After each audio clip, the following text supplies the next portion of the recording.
भाई ये परिभाषा में बहुत टाइम से सुनता आ रहा हूँ, पी बटा क्यू, पी बटा क्यू, पी बटा क्यू। ये भाई ये पी बटा क्यू होता क्या चीज़ है? ये होती टू टू टू टू टू टू टू टू ऐसा करते करते सॉरी परिमेय और अपरिमेय संख्या क्या होती है। अगर आप लोगों को नहीं पता कि ये संख्या क्या होती है, या भूल गए, या आप जानना चाहते हो, तो आप बिल्कुल सही वीडियो के ऊपर आए हो, क्योंकि इस वीडियो में आपको बताऊंगा कि परिमेय और अपरिमेय संख्या क्या होती है और उनको कैसे पहचाना जाता है।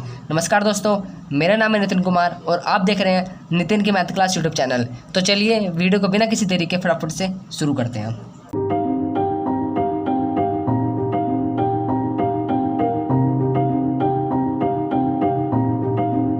तो मैं आपको बताता हूँ कि परिमेय संख्या क्या होती है।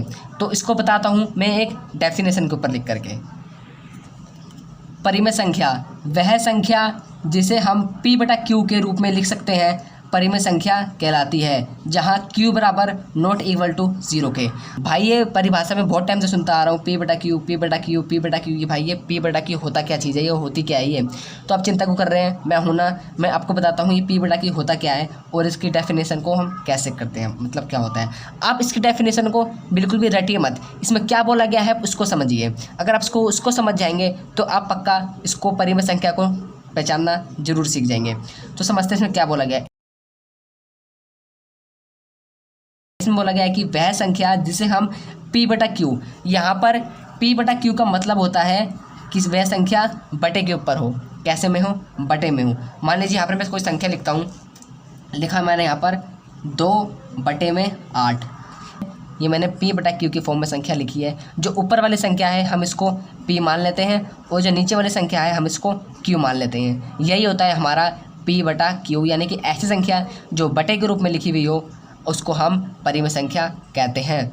अब आता है यहाँ पर एक सवाल कि ये जो संख्याएं होती हैं, ये हो गई हैं और ये री, क्या ये संख्या परिमेय संख्या होती हैं? जी हाँ, बिल्कुल ये परिमेय संख्या होती हैं।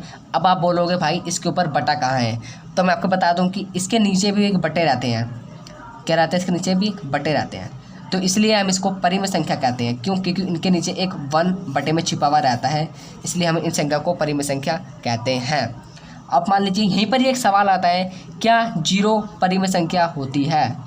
क्या 0 परिमेय संख्या होती है? अब सोचिए, बताइए, कमेंट करके बताइए, क्या 0 परिमेय संख्या होती है? तो अब तक काफ़ी लोगों ने कमेंट कर दिया होगा, नहीं करा तो भाई कर दो कमेंट, बताओ मुझे कि परिमेय संख्या होती है 0 नहीं होती। आपके नज़र से क्या है कि क्या परिमेय संख्या 0 होती है या नहीं होती? भाई ये परिमेय संख्या होती है। कैसे? क्योंकि मैंने आपको बताया है कि नीचे 0 नहीं हो सकता लेकिन ऊपर 0 हो सकता है। जैसे कि यहाँ पर मैंने लिखा कि ये 14 जो है वो परिमेय संख्या है। क्यों? क्योंकि इसके नीचे 1 है। ऐसे ही 0 के नीचे भी क्या है? 1 है, इसलिए ये परिमेय संख्या है। ठीक है, यहीं पे आ जाए, मान लीजिए 15 बटे लिख दिया 0, तो ये परिमेय संख्या नहीं होगी। क्यों नहीं होगी? क्योंकि इसके नीचे बटे में क्या है? 0। क्योंकि क्वेश्चन में बोला गया है कि जहाँ पर q बराबर नॉट इक्वल टू 0 के होता है। तो आप परिमेय संख्या को समझ गए होंगे। अब हम समझते हैं अपरिमेय संख्या को। परिमेय संख्या जो होती है वह परिमेय संख्या की जस्ट उल्टी होती है, यानी कि वह संख्या जिसे हम p बटा क्यू के रूप में नहीं लिख सकते, p बटा क्यू के रूप में हम नहीं लिख सकते, उसे हम अपरिमेय संख्या कहते हैं। यानी कि जिसे हम बटे के रूप में नहीं लिख सकते, इसको हम अपरिमेय संख्या कहते हैं। अब आप कहोगे ऐसी कौन सी संख्या जिसे हम बटे के रूप में नहीं लिख सकते? तो वह संख्या होती है √3। क्यों? क्योंकि √3 का मान होता है 1.732200000000 करते करते करते करते पता नहीं कहाँ पर है, इसलिए हम इसको नीचे में 0 हम इसके अंदर नहीं लगा सकते। हम 0 हम तभी लगाते हैं जब हमें ऊपर का मान पता हो। मान लीजिए यहाँ पर लिखा मैंने 1/10, तो हम यहाँ पर बटे के रूप में हम लगा सकते हैं 1/0, क्योंकि हमें पता है कि ऊपर 1 0 है, इसलिए हमने इधर बटा लगा दिया।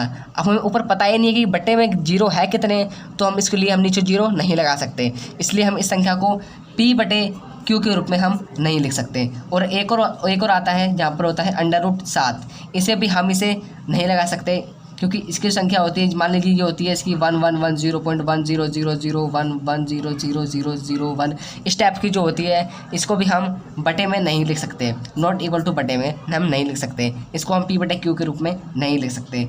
इस तरीके की संख्या होती है, वो होती है अपरिमेय संख्या, जैसे कि √3 हो गया है, √7 हो गया, √11 हो गया, ये इस टाइप की संख्या होती है अपरिमेय संख्या। लेकिन जो √4 होता है, इसका अंडर रूट होता है 2, और इसके नीचे बटे में होता है 1, तो ये जो होती है अंडर रूट जो 4 होता है ये परिमेय संख्या हो जाएगा, लेकिन जो अंडर रूट 3 है ये एक अपरिमेय संख्या हो जाएगा। आई होप आप इसको समझ गए होंगे परिमेय और अपरिमेय को। अब इसका एक स्क्रीनशॉट ले सकते हैं। तो आई होप आप इसको सीख गए होंगे, समझ गए होंगे। अगर सीखे समझे हों तो प्लीज़ वीडियो को लाइक ज़रूर करें और अपने दोस्तों तक भी ज़रूर पहुंचाएं। और अभी तक आपने नितिन की मैथ क्लास को सब्सक्राइब नहीं करा तो सब्सक्राइब जरूर कर लीजिए। मैंने 500 का टारगेट दे रखा है आपको एक सरप्राइज़ देने के ऊपर। और आप लोग HCF वाली वीडियो और कॉन्ग्रेचुलेसन 100 सब्सक्राइबर वाली वीडियो देखे बगैर बिल्कुल मत जाना। मिलते हैं किसी और टॉपिक के साथ, तब तक के लिए नमस्कार।